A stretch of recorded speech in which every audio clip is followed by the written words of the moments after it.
mettre sur pied et dans un état de droit, il y a une justice indépendante.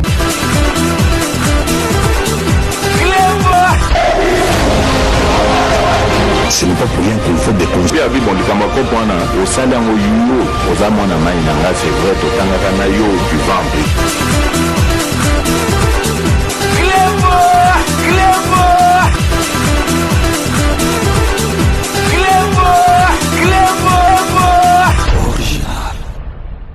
Salut et bienvenue sur Reclebois Original. Merci de votre fidélité. 5 minutes avec César Ngadi.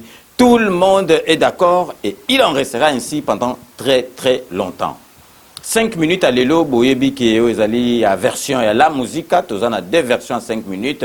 Il y a plateau en live où il permet à Rabino intervenir. Bon, ça l'émission. Donc, en même temps, bozo ça l'analyse. Nabino Soboto, on a invité. Bozo poser ma question Nabino Anezali donc concept na sala parce que à chaque fois qu'à l'attente bono sala on a besoin et à reposer donc question boye donc Bino bo participe directement donc filtraka ba pelte vous allez ko benga bozo poser ba question na bino invité et puis ce invité à azalite toujours ça la analyse ensemble et puis oyo version to benga ya la musique ya libanda ezali ngai mutu nazo sala analyse donc na ndenga vibration donc nazali na appel te bo commentaire kaka na ndenge ya ba commentaire donc lelo émission na biso boyebi ke bandoki batomite mama bendenge na salaki donc émission précédente donc bazo pola bazo ndimate bo moni ndenge mukile komi calme donc bango balukaka et koma gagne pe na bango moni ba misusu ba koma na masolo moko boye bakoko tika ko sala ba bêtise te ezana te fayulu akoko tika ko ba bêtise te parce que ako exister lisusu te ezana ndenge moko na bato a poto o boyebi donc je préfère taire le nom pour tout ça la bango publicité te et comme cop na bango il faut basala kandengwa na baloba kandengwa na tisiko na moneki ba misusu donc batinga ba vidéo moko bazolo ba ke bozolo ba vérité te bolo bela biso vérité na ebité soki balingi tolo ba vérité mususu soki vérité neni to ebité menga na epsi bino bofanda ka calme boromona ba robimsa rubrique mususu ou bien wane zala ki fachite ezala ki robot ou basala ki na poto fachi asadaya to ebité donc le lot on va pas s'éterniser là-dessus biso to suite longu makambola parce que to comment penza ba yena masolo to casser ba yena masolo to casser donc bazali lisusu te donc ba lali tozila épisode goya to ebité soki ba ukraini le lot to lingi to ebisa bino pour bozala distraité parce que bato mususu bazo kolsa distraction ba faible bazo koya na piège wana mais biso ndek tozali à 5 minutes avec César Ngadi il faut bozela biso toloba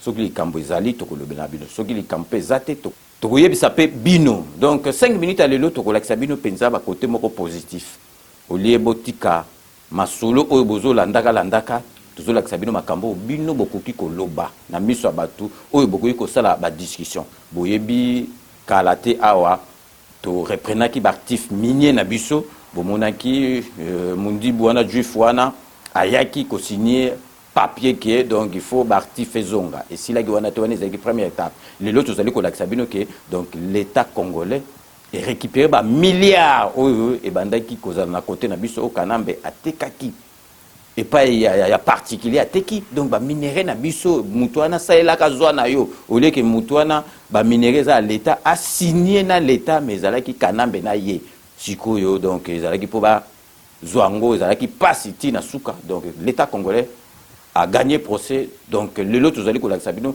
ba ye penza sikoyo na représentant avocat na bango ba ye penza ko signer ba papier pona ko zongisa bali konda oyo bango babandaki ko devoir mboka na biso donc makambo aboyende vraiment ekoki koloba mape ekoki kolakisa me bozila te bandoki ya Congo nde bakolakisa boye bozila kaka 5 minutes nde akolakisa bino donc botala signature ndenge ezalaki na directeur ya cabinet na ministre ya défense na ministre ya hydrocarbures sous azalaki wana donc bomona masolo penza esigname pour to récupérer mbongo na biso donc histoire wana vraiment et sili donc match sili l'état congolais a récupéré ba milliards bino moko bolanda na bilili. Récupération définitive par l'État congolais des titres, licences et permis miniers et pétroliers auprès du groupe Ventura de Dan Gettler, des titres qui représentent plus de 2 milliards de dollars américains. La cérémonie a eu lieu au Palais de la Nation. Quelques semaines après la conclusion d'un accord entre le gouvernement de la RDC et Ventura, de l'homme d'affaires israélien Dan Gettler, le 24 février 2022, l'heure est à la phase exécutoire du dit accord avec en toile de fond la restitution des titres, permis et licences détenus par le groupe Gertler, ainsi que la signature de la documentation définitive relative à l'exécution de l'accord du 24 février dernier. C'est une phase très importante qui a réuni dans la salle du 24 janvier 2019 du Palais de la Nation les ministres d'État, ministres en charge respectivement de la justice et garde des Sceaux, Madame Rose Mutombo, et du portefeuille Princesse Adèle Kainda, les directeurs de cabinet du chef de l'État Guilain Niembo, les ministres des hydrocarbures Didier Boudimbo, les vice-ministres des mines Motemona et des responsables des Ventora, de la Gécamine et de la Sokumo. Au total, 4 accords ont été signés entre le gouvernement de la RDC et Ventora, à savoir la documentation définitive relative à l'exécution de l'accord du 24 février, les accords transactionnels sur les blocs pétroliers des Graben-Albertine, sur les royalties KCC Mutanda et Metal Col et sur le projet Moku Beverendi. La ministre d'État en charge de la justice et garde des Sceaux circonscrit tout l'intérêt de la cérémonie de séjour. Tout est parti du 24 février passé. On a eu à signer le protocole d'accord avec Ventora. Et aujourd'hui, c'est vraiment une date historique, puisqu'il y a eu transfert des titres et permis que détenait Ventora. Et je crois que c'est l'exécution même de notre protocole d'accord qui a commencé. Nous souhaiterons vraiment que ce transfert qui a été fait porte bonheur à la République démocratique du Congo. Tout est bien qui finit bien. Henri Tongavo, représentant de Ventora, s'en réjouit. Nous avons concrétisé ce qui a été commencé le 24 février. Nous avons pratiquement transféré le titre, tout ce que nous avons détenu dans nos sociétés, que ce soit les blocs pétroliers, que ce soit le bloc le permis minier, nous les avons transférés auprès de la République démocratique du Congo par l'entremise de Madame la ministre de Justice. C'est un accord à l'amiable, tout s'est passé dans le calme et nous disons merci à tous ceux qui ont collaboré, qui ont participé afin que nous puissions aboutir à la concrétisation de ce que le président a bien voulu faire. Outre les billets à ordre obtenus, l'accord entre le gouvernement de la RDC et Ventora permettra à l'État congolais de récupérer les actifs miniers et pétroliers litigieux du groupe Gertler, évalués à plus de 2 milliards de dollars américains. À noter que ce travail est le fruit d'une commission ad hoc mise en place par le président de la République. Bino moko boitolanda makambo ya solo ya ngoyo ya koloba ya kodiscuter au lieu que ba bêtise ya ko sala ba bêtise o ba to ambestana nazo sano ba to ba mesana ko sala ba bêtise ezali et comme cop na bango bozila te ke ba kotika et comme cop na bango bo moni ba actif minier oyo to récupérons c'est grâce au président de la République. Donc, Joe Oyazwa qui va minérer na biso pétrole, cuivre, diamant, cobalt, nyosotu. Donc, aizu yango ba tekele na fola, a komi ko exploitango. Donc, mboka na biso nde mutezala ki na perte. Donc, kanamba ko yoko tikate parce que c'est là qui cop na ye. Donc, siko bomonique, grâce à président de la République, ba récupérer ba masolo nyosotu wana. Donc, vraiment, ma masolo o nde yango tokoki ko beta vraiment. C'était vraiment que babeti c'était mais bozela te que batu oyo mususu ke bakolobela yango. Et puis sikoyo avant to que nesusu na sije na biso mususu bomoneki président de la République asalaki tout donc azalaki kuna zo kansaka mboka même convalescent azongaki jeudi po a présider réunion ya conseil des ministres ya vendredi oyo réunion o échanger ezali sur réunion bando sala na visioconférence donc il y a lelo penza ya vendredi à lelo. Et Salmi Penza, donc vraiment, donc présence physique, bangotu bazalaki wana, président de la République a yewana, donc et puis sambela ki pona yeba lui Penza ke donc bayoki esengo, donc vraiment bomona to tiela bino extrait le conseil des ministres il y a vendredi oyo et les kaki donc restez connectés sur Reclé Bois Original, on revient tout de suite.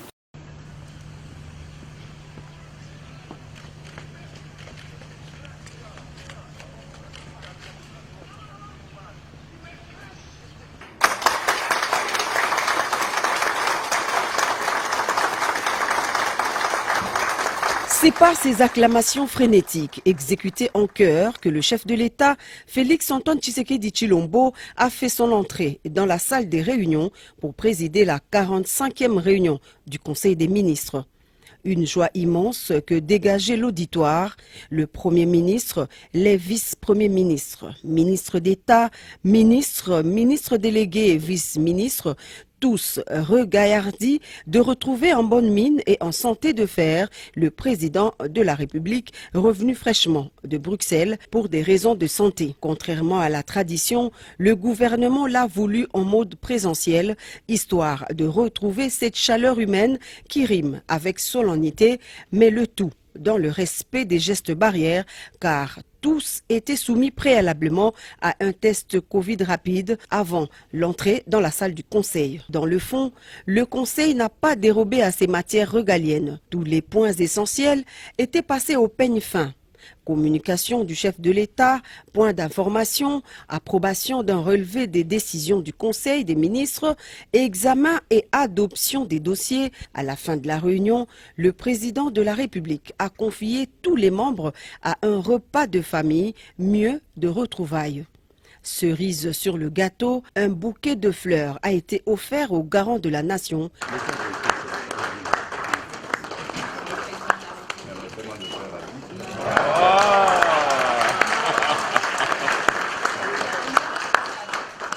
Question pour le gouvernement de lui souhaiter un bon retour et un prompt rétablissement.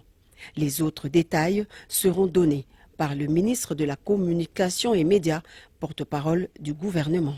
Bilomo bomoni conseil des ministres et salama kisute na visioconférence et salami penza donc présence physique ezalaki sengo mingi botala batu nyoso tout ba ministre donc ba vice ministre ba sepeli pour ba moni penza que président yewana azongi parce que soka zalaki te ba mona mboka ndenge ngai ko kendete donc vraiment bandoki kaka mutu ba mona ke masolo eza mabe parce que bango ba bandaki ko kanisa esprit oyo biso tozala ngo bango bazana ngo te. Pourquoi qu'on souhaitait président que président akufa ou bien soit malade au moment où 2023 zoya ce que lingi comme président Tchalibaya total la peuple ceux qui le banini ceux qui va voter. Donc vraiment avant de continuer na sujet na biso tous allez marquer pause na biso et la publicité et ba partenaire na biso et puis beaucoup on appelle émission na biso o ya sika et il y a les immortels vraiment boyebi ke bozala déjà ya ko sepla. Donc restez connectés sur Clébois Original, on revient tout de suite. Suivez votre émission Les Immortels. Les Immortels, une émission conçue et présentée par le grand prêtre César Ngadi, avec des hommages rendus aux artistes disparus. Les Immortels, suivez sur Clébois Original, votre site de qualité. Avec Clébois Original de César Ngadi, tout le monde est d'accord. Souscrivez dès à présent votre abonnement sur Clébois Original. Avec Clébois Original, tout le monde est d'accord. Vraiment d'accord.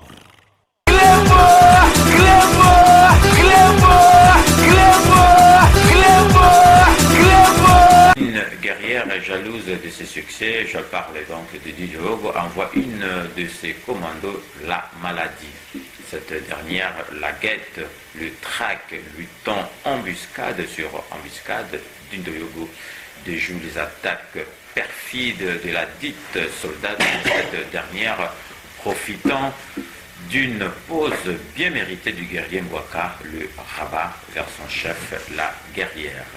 Vaincu, le guerrier Mwaka dépose les armes aux pieds de la guerrière jalouse et envieuse et elle l'abat sans sommation. Il s'agit bien sûr, chers téléspectateurs, chers internautes, de la mort. Dindoyogo, le guerrier Mwaka s'en est allé pour un repos bien mérité le mercredi 23 août de l'an 2000, laissant sa belle voix à son fils Lola Moine. Donc, document na suka tomoni ngwaka alite ngwaka le guerrier na suka moni maladi soki komi makasi ngwaka akokaki lisusu te ngwaka aikotika biso le 23 août l'an 2000 akufaki on a to kotuna na en bas de makambo boyebi ke awa émission oyo ezali ya mawa te, ezali baartiste musicien malgré toujours lobela baartiste musicien oyo aza na biso su te, mais bazalaki bato moko banda kopesa biso bilengi na banzembo na bango, yango na tokoki kozala na mawa te ntina suka ya émission. Donc amba de makambo toyokaki, pour ne pas entrer donc na badétail, respect aux morts, mais toyokaki ke bindo yoko akufaki mpona makambo ya mwasi, akufaki mpona mwasi na basusi ya mwasi. Susi ya mwasi oyebi te wana nzembo oyo susi ya mwana yoko susi ya mwana tiaki ngela susi ya mwasi yoko omoni yoko aki motema malamu yoko akufa jeune yoko akufa na moins de 50 ans c'est ça tozomona donc César yolo na obiso ke yoko aza mutu oyo azaki na amour to ya bantu.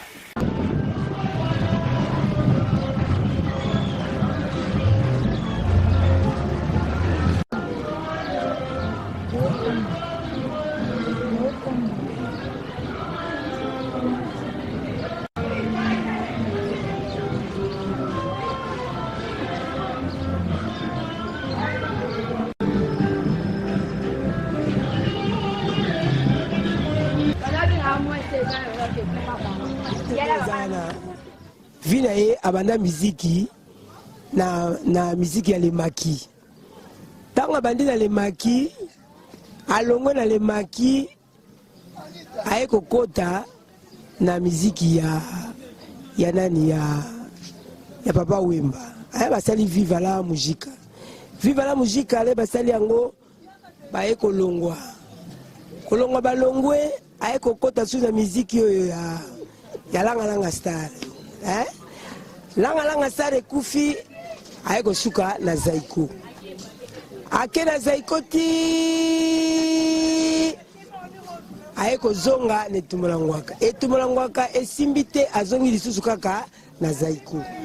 Olandi via Dindo esukaki na Zaiko. Okufa ya Dindo akufa na maboko ya Zaiko.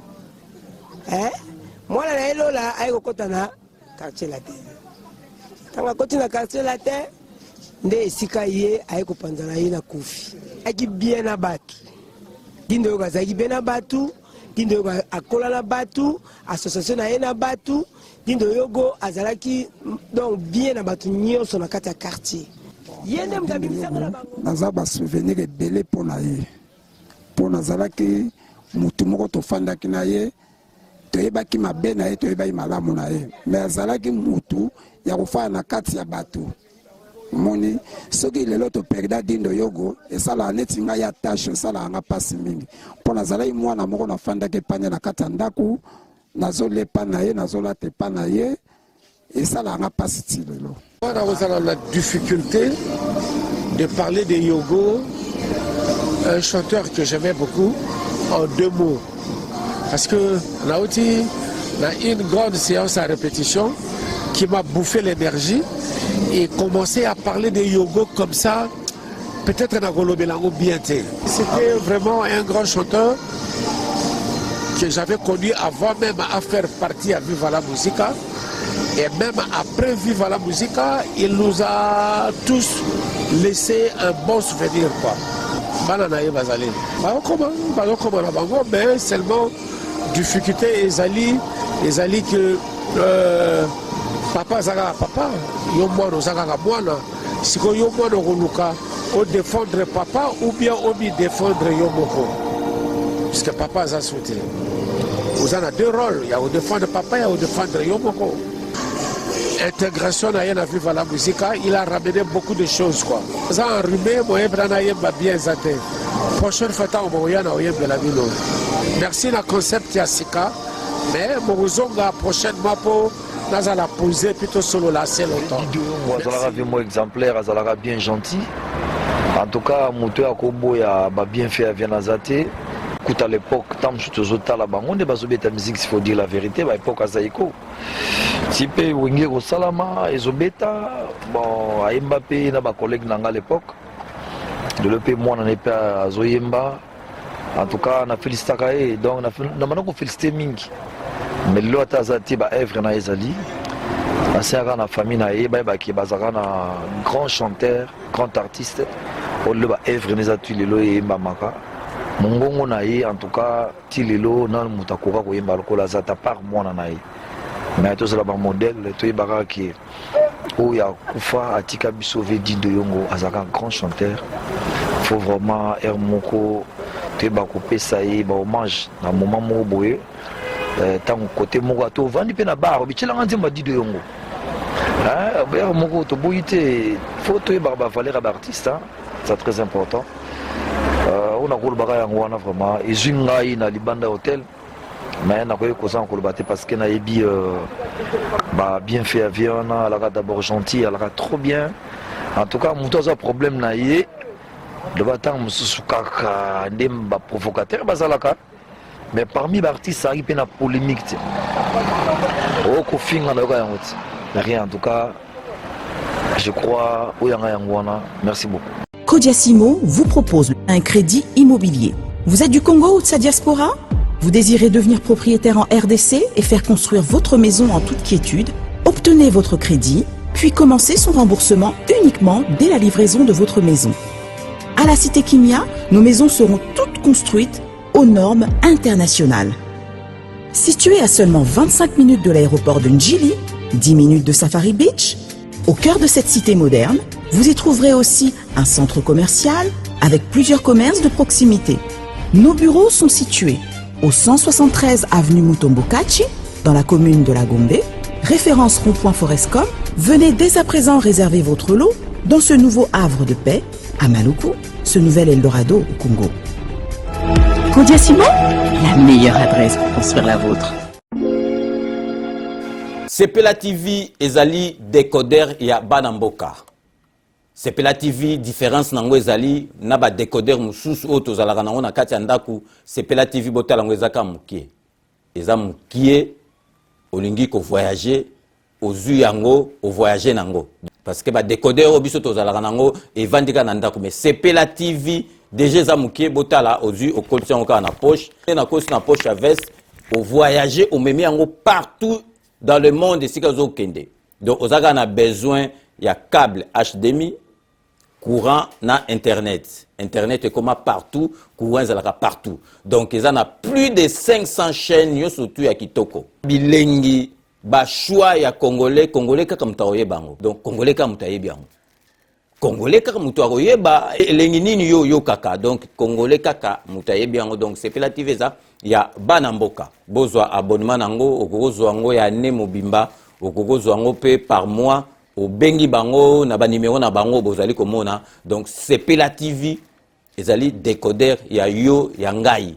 Donc ezali ya étranger te, ezali ya Banamboka. Avec Sepela TV, tout le monde est d'accord et il en restera ainsi pendant très très longtemps. Bienvenue dans le monde de Sepela TV. Sepela TV est le décodeur qui vous permet de suivre les chaînes du Congo en direct de la diaspora.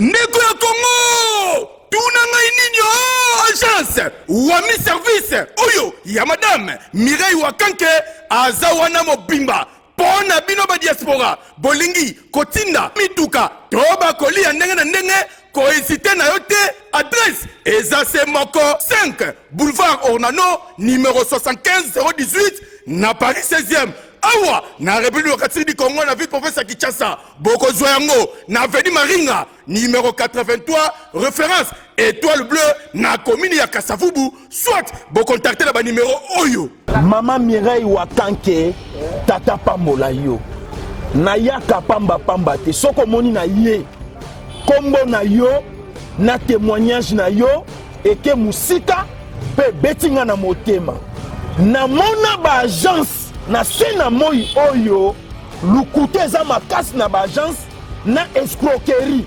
okomona mosali ensemble asali pe publicité batu bazotala me agence na bango vérité ezate na moni mituka na moni bilamba na moni bakoli nyonso batu batindaki ndenge bayebisaki ngai yaka kokontrole na kontrole na moni musala oyo osala Wami service libote na nzambe bisika ya kotinda biloko eza na Wami service. Oui, Yaboye ezalate ndeko ko sazardete agence ezaka kamoko wami service ya madame Mireille Wakanke a la disposition ya ba diaspora nyoso pour que boko misaka bakoli na bino mituka na bandeko o bazana Afrique avec impact na idéologie wami service pardon maman Mireille Wakanke balinga pe ba congolais boyete ya mon bobé. Wami service et pas Mireille Wankake. Wami service frappe na le, frappe na retour.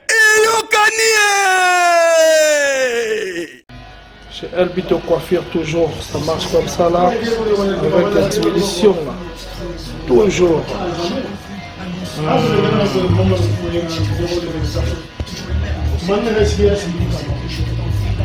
Salon number one, chez Elbito Coiffure. Il coiffe avec sourire, il coiffe avec noblesse. Chez Elbito Coiffure.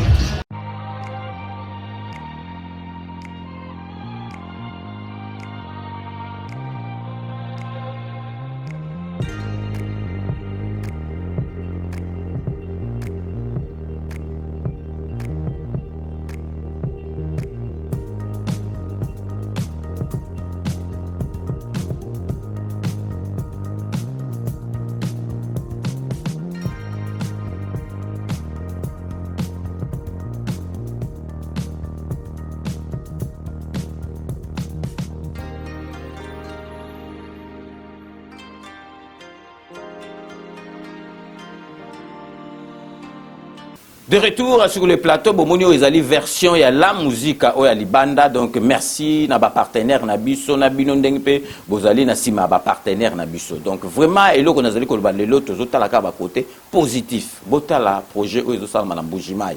En attendant avant projet oya 145 territoires to ko expliquer bino ngo donc na ba émission na biso ko ya bomona sikoyo projet oyo ya Chile Jelou o Isaïe Mbujimai pour bamsu bazo ba détourner mbongo o musala ezo salama te tozola kisabino ba image botala bino mo musala o ezo salama na Mbujimai na projet o ya Chile Jelou na kati ya Mbujimai. Restez connectés sur Club World Original, on revient tout de suite.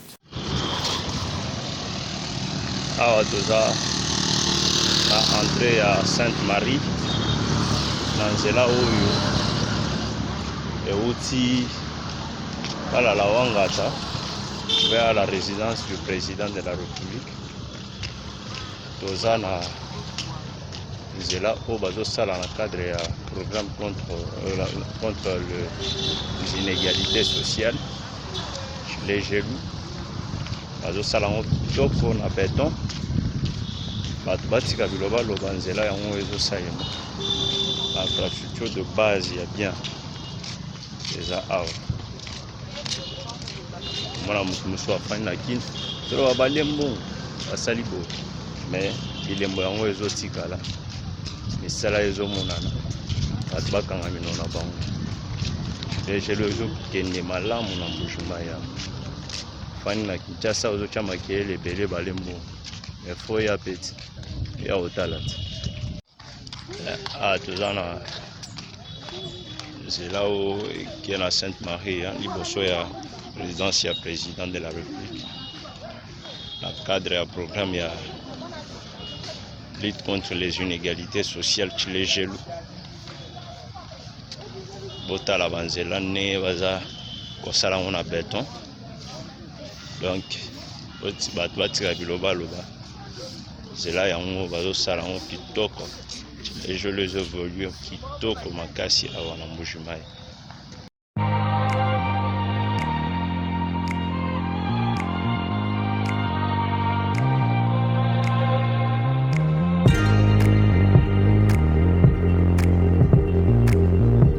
balabala elongoli bambouteillage parce que bambouteillage ezalaki juste na station ma campagne awa po kita même na ma campagne okita même côté ya po makelele c'est-à-dire ekitaki tina magasin mais depuis basali nzela oyo vraiment ya kwa mutu vraiment esali ki embouteillage vraiment esila coup de chapeau vraiment na bato bazwi initiative ya kobongisa nzela oyo vraiment namonaki ebandeli mpe eti soka ya mosala en tout cas coup de chapeau mpona hôtel de ville ndenge asonge kopesa mosala na biso moko bana mboka bakongolais olia pesaka na ba école mosusu ba bénéficiaka comme biso moko to bénéficier musala oyo en tout cas merci pena coup de chapeau pour na hôtel de ville nga pesi bana mboka musala ezali initiative moko ya malamu alors biso pe bana mboka on va peut-être biso musala tout à fait ba to malamu tout ça pe musala ngope to la taba pa ya ke biso bana Congo tout ça capable ya kosala musala yango basali vraiment c'est que oui sengela basala vraiment to bandeli tisuka to moni misala mde salamia makasi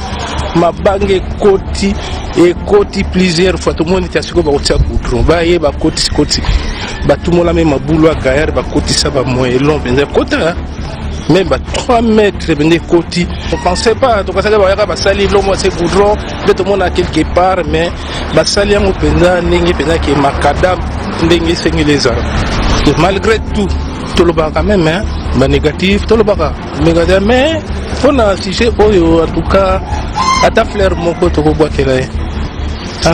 pour projet ça m'emballa nambala et là il pensait qu'il fallait ça depuis Laurent Désiré bambo bimaka serimoko bon après tout n'est salami pour en tout cas bravo pour un point wana tout ce makada moka bien venir comme fréquenter parcelle. Donc binomo bomoni donc misala ezaliko salema malembe or babiloko yo nyoso tout soki président Félix Antoine Tshisekedi ndenga zana soka salaki 18 ans na mboka na biso mbele mboka na biso ekoma musika mais batu bazol kanisa makambo nyoso ifo sila kaka dans 3 ans ou 3 ans pété passer 1 an kaka parce que yé abandi penza musala o penza ya solo abandi yango na union sacré de la nation, mais peuple congolais zali ko comprendre et puis to ko suki sa popo monake mboka na biso ezali batu o bazozwa ba pouvoir na batu bazozwa ba poste bazali batu to yebi batu o to yebi ezali teke batu babima dans les néants bayana kana biso ba wita wapi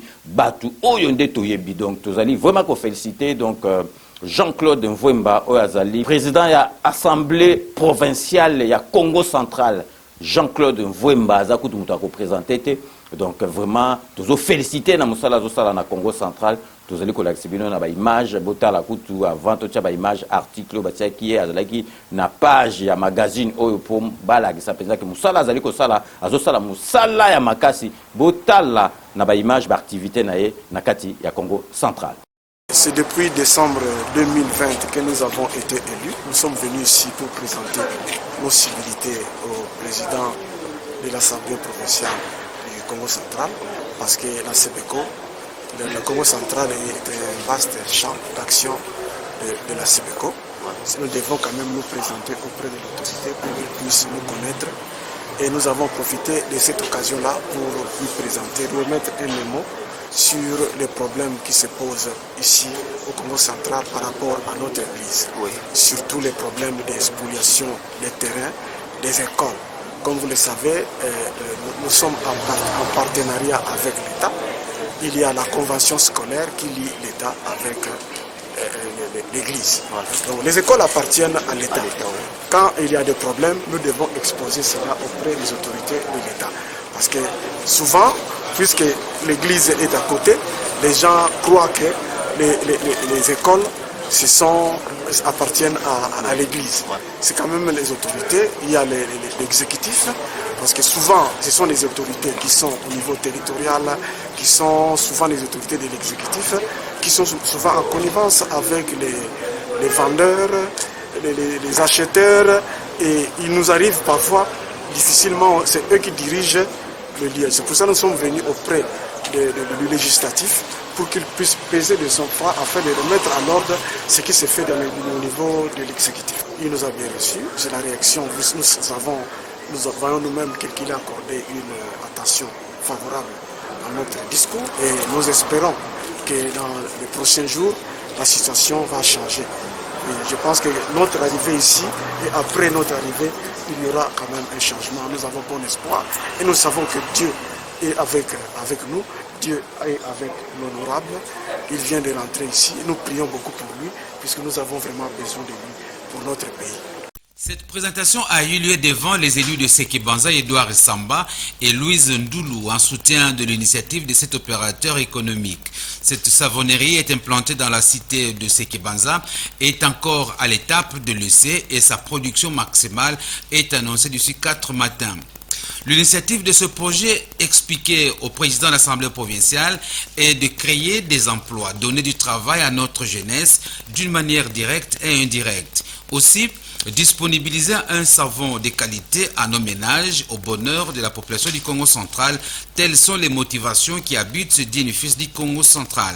Cette savonnerie a ajouté l'initiateur et les résultats du financement du Fonds de promotion de l'industrie FPI et dont la qualité est certifiée par l'Office congolais de contrôle OCC. Pour Jean-Claude Mvouemba, cette initiative va droit à la vision du chef de l'État Félix-Antoine Tshisekedi. Il a promis son accompagnement pour la réussite totale du dit projet et pour le bien-être de la population. Edouard Samba, l'un des élus de Sekebanza, a également félicité le PDG de Toukoup Goulet pour son initiative. Il s'est engagé à être à ses côtés jusqu'à l'aboutissement heureux de ce projet. Nous sommes représentants du peuple, nous travaillons pour le peuple et il est toujours important de chercher des solutions aux problèmes que pose la population. Nous avons besoin des emplois. Nous avons besoin du travail, nous avons besoin de la production aussi locale. Nous ne pouvons pas toujours importer des choses, alors que nous-mêmes, nous avons des hommes d'affaires qui sont capables de faire quelque chose. Voilà pourquoi nous nous sommes appropriés de ces projets-là. Et nous disons que, absolument, au niveau de Sekebanza, nous attendons sa matérialisation. Parce que ça va produire un impact positif sur le plan du travail des jeunes, mais aussi de la création de la classe moyenne, comme le fait le président de la République. Notre rapport, comme nous disons, c'est d'abord cette appropriation, comme le promoteur nous a informé, et nous avons compris l'importance de ce projet-là, et nous nous sommes dit que nous devons nous impliquer. En fait, notre présence, c'est notre rapport, et nous le faisons au nom de la population de Sekebanza. Voilà, donc c'est un peu dans ce sens-là que nous suivons de près, n'est-ce pas, les contours de ce projet-là. Nous serons contents le jour où nous devons arriver pour inaugurer pour nous. Bilomro bomoni donc siko ezali bozomona neti bourgmestre ya Kimbanze ke Jano Kano bozomona mwana kine wa yebana et puis bozomona président ya assemblée provinciale ya Congo central Jean-Claude Mvouemba kala na kanambe bato boy bakwa kozwa jamais pouvoir bakozwa jamais poste. Donc vraiment tozali wana po na koloba makambo ezali boza na confiance na biso soki likambo ezali bien te tokolobela bino mais tozali wana te po na kobebisaka bato mitu na kolobaka ba n'importe quoi boyeba ke 5 minutes jamais tokolobaka eloko oyo ekobebisa bato mitu oyo pe ya lokuta ekozala jamais awa na kati ya 5 minutes. Donc vraiment lelo tozali ka po toso na bino kaka mokie totiela bino babiloko oyo ekopesa bino esengo po na mboka na biso. Donc tokomi na suka émission na biso ndenge na lobaka ke je vous laisse le soin d'en tirer vos conclusions et de me faire parvenir vos commentaires comme d'ailleurs vous en avez l'habitude. Donc so tokomi na suka avant to banda kopesa ba dédicace na bato tout balanda biso tozali ko souhaiter bon et joyeux anniversaire à papa na biso André Kunda Katou. Donc na kisasa vraiment papa Nabiso Oumela donc vraiment 5 minutes avec César Ngadi et souhaitez bon et joyeux anniversaire. Toujours dans même registre anniversaire donc toké na kati ya Benin pour na ko souhaiter bon et joyeux anniversaire na Gigi Mbele petit nanga Saolo na kati ya Benin donc petit nanga Oumela donc ba anniversaire kitoko merci na nyoso tupe au sala rapport na 5 minutes avec César Ngadi. Donc to ba di siko pour na ba dédicace ba na biso comme vous pouvez vous en douter to bandra toujours na honorable Jean Moutala na kati ya Londres merci na nyoso tout au sala rapport na 5 minutes avec César Ngadi. Toujours na kati ya Londres tozali kopesa Maria la beauté naturelle merci na nyoso tout au sala rapport na 5 minutes avec César Ngadi. Toujours na kati ya Londres tokopesa Jano Matundu merci na nyoso tout au sala rapport na 5 minutes avec César Ngadi. Toujours na kati ya Londres tokopesa mbote na José Kana Kikakamene maître Wera Mukuna maître Raja Moule. Donc sikoyo tokoti na kati ya Espagne pour nous repasser Beloti Mavungu vrai chéri Beloti Mavungu merci na nyoso tout au sala rapport na 5 minutes avec César Ngadi. Koti siko na kati ya administrateur ya groupe na biso ya WhatsApp Chai Mokenge Chai wa balengela mon voisin Babi Kisinga merci na nyoso tout au sala rapport na 5 minutes avec César Ngadi. Jerry Mukuna donc merci na bato nyoso tout balanda biso na bato to tangrate to bike vraiment balandara biso tokobosanaka bango jamais tokoposa mbote na mama na biso donc na kati ya Canada Fina Mokonji, merci Nanyo surtout au sala rapport na 5 minutes avec ces Ngadi Tozongi awa na kati à Paris pour na kopesa mbote na maman na biso Esther Ngakono to bosani yote et puis Tozongi na kati à Canada parce que à chaque émission zo pesa biso ba 20 livres Amidou Moustapha, merci Nanyo surtout au sala rapport na 5 minutes avec ces Ngadi Togosu qui ça toujours d'être le barana Dokotolo na biso Jean-Paul Djamba, merci Nanyo surtout au sala rapport na 5 minutes avec César Ngadi. Donc c'est ainsi que s'achève ce 5 minutes avec César Ngadi. Merci de l'avoir suivi. Cette émission a été réalisée par Willy Kunda et Edino Image Panza Sangoya Congo. Nous allons nous retrouver avec grand plaisir dans 24 heures pour un nouveau numéro. D'ici là, portez-vous bien et à très bientôt. N'oubliez pas, tout le monde est d'accord et il en restera ainsi pendant très très longtemps. Bobo Sonate, Kanambe, Arozwa, Masolo, Nambunchu, Penadikos.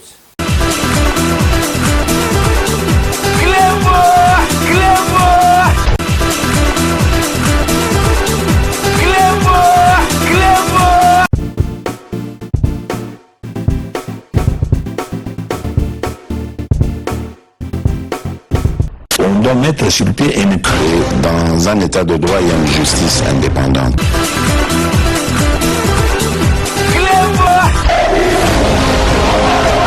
Ce n'est pas pour rien qu'on fait des conflits. Au sein d'un c'est vrai, tu t'en as eu du vent.